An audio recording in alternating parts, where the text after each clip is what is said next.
Thank you for tuning in. Welcome to the competition timeout. It's another episode, it's another preview, and we keep it rolling. Today's Wednesday, in the middle of August. More preseason games tomorrow, Saturday, Friday, Sunday. I don't know why I said that out of order, but thank you for tuning in. As always, like, subscribe, share, comment on not just this show, but all the other shows if you enjoy them. Um, we continue the previews. Today, we will be going on with the Atlanta Falcons, a team that I am actually pretty interested to talk about because they've done some things that don't make any sense to me. And honestly, I don't know. So, yeah, but let's start out with the Falcons. Obviously, last year went 7-10, not a real good year. They fired the coach, so they have a brand new coaching staff. They ended up hiring Raheem Morris, who was defensive coordinator for the Rams, and formerly years before was had his first shot at head coaching with the Tampa Bay Buccaneers. Uh,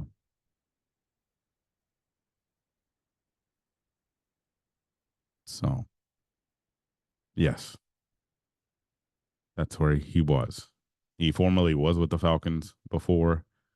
Um, in 2015 as the assistant head coach and defensive passing coordinator.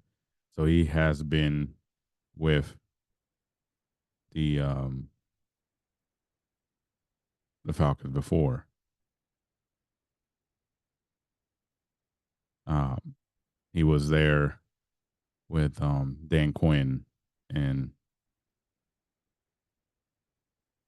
that regime that got to that Super Bowl that they melted away. um, anyway, so Raheem Morris gets his second shot at head coaching. He brings over also coordinator Zach Robinson, who was with the Rams, with the Rams. He was the passing game coordinator and quarterbacks coach last few years with the Rams and Sean McVay. So he brings over some people from there. Uh, and has his defensive coordinator. Obviously, he's probably going to have a big hand in the defense. He brings over Jimmy Lake, who was just an assistant head coach for the Rams last year. He was the head coach at Washington for 2 years.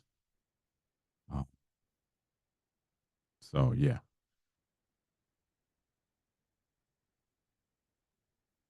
All right. So, the Falcons, obviously a 7-10 season, new coach and thing. They can only go up from here. Uh, so, off season with the signings, they had some big signings, honestly. Kirk Cousins, they made a splash, gave him a 2, 3 year deal, something like that, for, a lot of money. Uh, Obviously, they got B. John last year. Still have Tyler Algier. So they didn't do anything in the backfield. They let Patterson go. That's fine. They'll be fine without him. In the offseason, this is where they invested a lot in the team. They already had Drake London. The receiving core past Drake London was not good last year. So they went ahead and this offseason, they went ahead and got some help. They got themselves Darnell Mooney in free agency. They traded for Rondell Moore, who's currently hurt. They signed Ray McLeod, who was with the 49ers most recently. Yes, they went heavy there. They still have Kyle Pitts. And then the line, for the most part, stayed the same. They, you know, they added some depth. Um, their O line is okay. It's not crazy. Obviously, it's run by the veteran who's been there forever, Jake Matthews at left tackle, and then they have a couple guys there. The defense last year was not great. Uh, Defensively, obviously, the defensive line headed by Grady Jarrett, and then they don't really have too much after that. They signed David Onyemata. I mean, that's is what it is. So defensive line's a little shaky. They do play a 3-4 defense, so you know might not have to be a big deal. But um, outside linebackers, because of the 3-4, Lorenzo Carter, D'Angelo Malone. So they got some up and coming Arnold Ebiketie, um, and then Bradley and I. In the middle, they got Caden Ellis and some guys there. Um, Defensively, in the backfield, headed by Jesse Bates, who they signed last year, AJ Terrell at corner, and then they just have a bunch of guys. Honestly, that's they have a bunch of guys, and so this team went 7-10. New coaching staff, new everything. So there's going to be growing pains.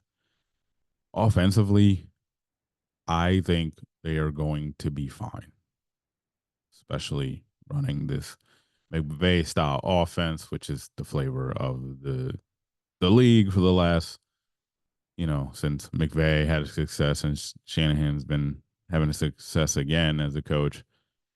It's been the flavor of the league. So obviously, Raheem Morris was there. He took some guys, and that's the offense they'll run. I think offensively, obviously, Kirk Cousins is comfortable with this offense. I think he's going to be okay. The line, there's some question marks. The right side of the line is stronger than the left, and only in the left side there, the only weakness is left guard, but that can be fixed.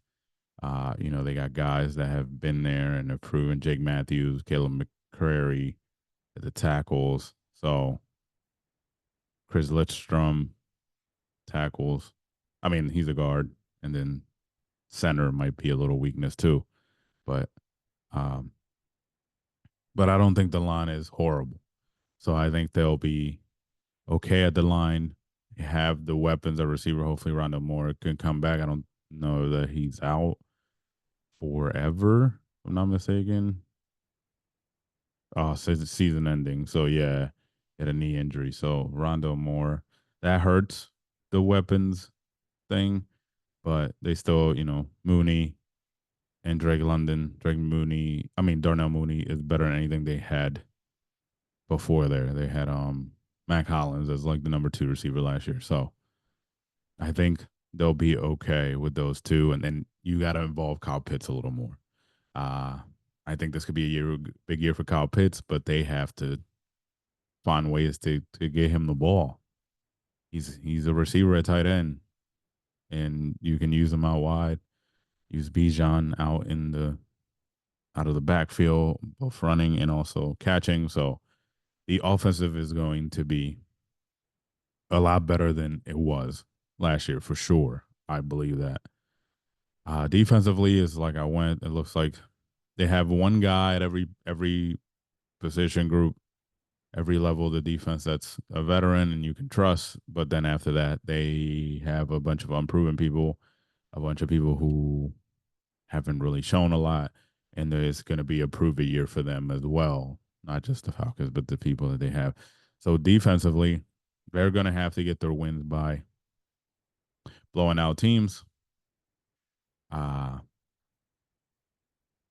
and the defense just has to get like one stop the game for them to win the game. It's gonna be they're just gonna be in shootouts, like I said. Uh Before I get to a quick rundown of the schedule for them, my biggest question with the Falcons is the is the draft with Michael Penix, you know, supposedly it really at the time it bothered Kirk. Kirk said it's fine now, but honestly, I'm gonna put it out there. I don't know what they were doing. Okay, so we know that we just talked about the defensive isn't the strongest part of their their team. And I also get that. You think you believe in a guy, you go for it, and you get the future. But they went along, right? I don't mind them drafting Michael Penix. Michael Penix, it you know, has a chance to be a good prospect. I mean, these quarterback picks are all up in the air, man. Like I've always said, it's sometimes we have to evaluate like the situation that these people go into, and like it's not a good atmosphere for a rookie quarterback. Because most of the people that are drafting up top are, bad organizations that have been bad forever. And you're sending this person into a toxic environment to supposedly learn and get better. And then it doesn't happen. A lot of people fail. I don't mind them grabbing Michael Penix. The thing that makes it mind boggling and stupid is why did you give Kirk all that money in the offseason? I get that free agency kind of happens before you maybe fall in love with a guy at the combine or visits, maybe, but free agency started in March 14th. The combine was at the end of February. So you should have known already kind of where you were leaning. You gave Kirk all that money. And then if Michael is ready, let's say you give him a year to sit down, Michael is ready, like you guaranteed Kirk like 3 years at least, I believe. And then you're what, gonna have a very expensive backup when the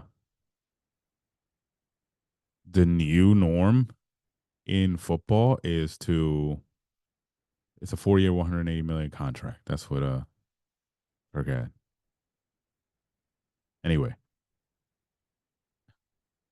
so the trick in the NFL right now, the teams are taking advantage of, by the way, if you haven't noticed the pattern, is to have a quarterback like Michael Penix on his rookie deal, cheap, who they believe in, like a Brock Purdy, like, you know, and then build around him. So spend all the money around him while he's still cheap and before you have to pay him. And then when you pay him, obviously, you correct some things then and see if you can get by. But if you can find the talent young and cheap, like finding a Brock Purdy, like, you know, optimizing if you made the right pick, optimizing those years of the rookie deal for your rookie quarterback and building around him and giving yourself the best chance to do that and win a Super Bowl and make a run while he's still cheap because the way quarterback contracts are going, they're taking a lot of the cap. So it makes no sense to me if Michael Penix ends up being the guy you supposedly believe in, like they said that they fell in love with him and that's the guy that they wanted and that's all fine and dandy. It doesn't make sense that you're just going to take a cap hit in a year probably to get rid of Kirk because you decided to sign Kirk to a 4 year deal. And guess what? That's going to go in your books. I understand that these you know cap hits are people can get over it, and the salary cap is kind of fake in a way. Is it's not real, and people know how to maneuver it. But just wasn't smart business to me because if you look at the pattern, you have other holes that you could have filled with something. Um, using that money you gave to Kirk and then build around Michael if you knew that's where you're going. Honestly, like, but bad organizations are going to do what bad organizations are going to do. That's all I can say. So I wish them the best. But the Falcons, they start the season at home against Pittsburgh, then they go to Philly. That's I think that's two losses. Then Kansas City comes to Atlanta. That's another loss. Sorry. Um, then New Orleans, they should win that. The Buccaneers, I think the Buccaneers will win. The Panthers, they'll win that. The Seattle will probably win that. The Tampa Bay Buccaneers, they might split. So I'm gonna split them. The Dallas Cowboys will lose that. The New Orleans Saints, they'll win that. The Broncos, they'll win that. Chargers, they'll. I don't know. It's up in the air. The Vikings up in the air. The Raiders is up in the air. The Giants, they should win that, but it's still up in the air. The Commanders. So yeah, a lot of these games are up in the air because they're facing a lot of teams that they kind of compare with and talent wise, and so they should win it. But who knows? But I mean, I could see them winning like one or two more games better than last year. So they might end up being, uh, 8-9 or 9-8, but not making the playoffs. Not this year. Uh, they're not going to be last. I think they're going to be fighting with Carolina for the last spot. But yeah, um, good luck to the Falcons, and we'll see how everything turns out there. Hopefully, they're able to take advantage of their weapons on offense because I think that is their strong suit right now, and that's how they're going to win some games, shootouts. I said so. All right, tomorrow we'll come back with the Carolina Panthers. Peace.